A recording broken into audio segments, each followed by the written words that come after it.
Chers résistants, chers compagnons, chers amis, nos dernières rencontres de fin novembre à Paris ont été un succès.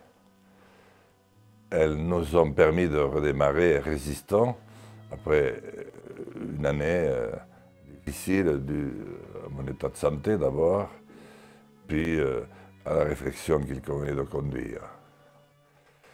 Nous avons décidé de rouvrir le 50 boulevard Malesherbes en renforçant l'équipe de direction autour de Valérie Ducou, qui fait un excellent travail et qui malheureusement n'est pas sur Paris comme pouvait l'être Dalila, qui a si bien animé et fait fonctionner notre mouvement des années et des années durant.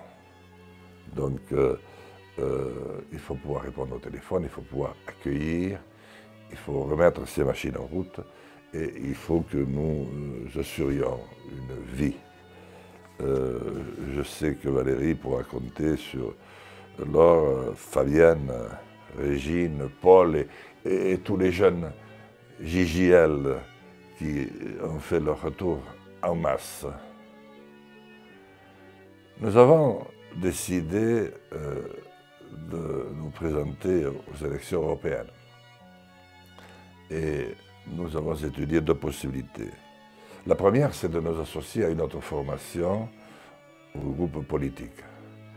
Nous en avons 5 qui nous ont fait des propositions que nous avons examinées et que nous allons continuer à examiner à mesure qu'eux aussi examinent notre coopération potentielle. Il est évident que ce serait beaucoup plus simple pour nous parce que la démocratie en France aujourd'hui est hors de prix, ce qui ne devrait pas être. Vous savez qu'il faut 1,1 million pour avoir simplement une affiche, une profession de foi et un bulletin de vote. 1,1 million. Et 2 millions s'il faut conduire une campagne électorale un peu normale. Certaines formations mettront beaucoup plus d'argent que cela. Nous avons une deuxième possibilité, c'est celle de présenter notre propre liste.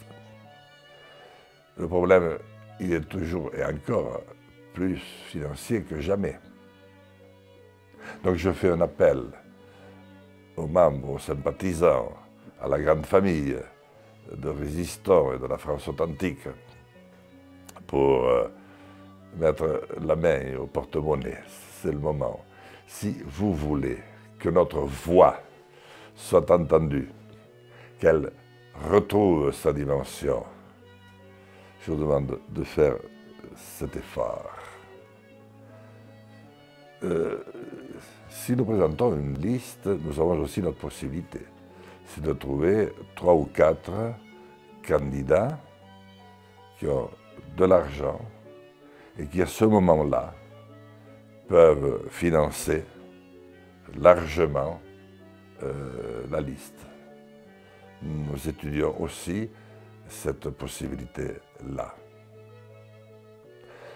Les voyages en province que j'ai effectués depuis m'ont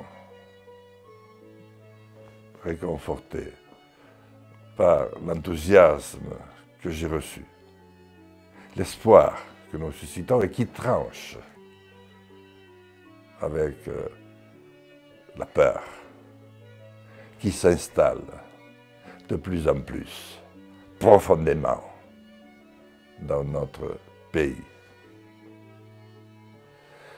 Alors, oui, mes amis, c'est un énorme travail, mais au fond, ne sommes-nous pas là pour cela? Le moment n'est-il pas venu de contribuer à redonner un futur, un horizon, d'abord à la manière de faire de la politique dans notre pays, et aussi reapprendre progressivement à redevenir les citoyens et patriotes de notre grand et beau pays, la France. Chers compatriotes, chers compagnons, je compte sur vous. Vive la France!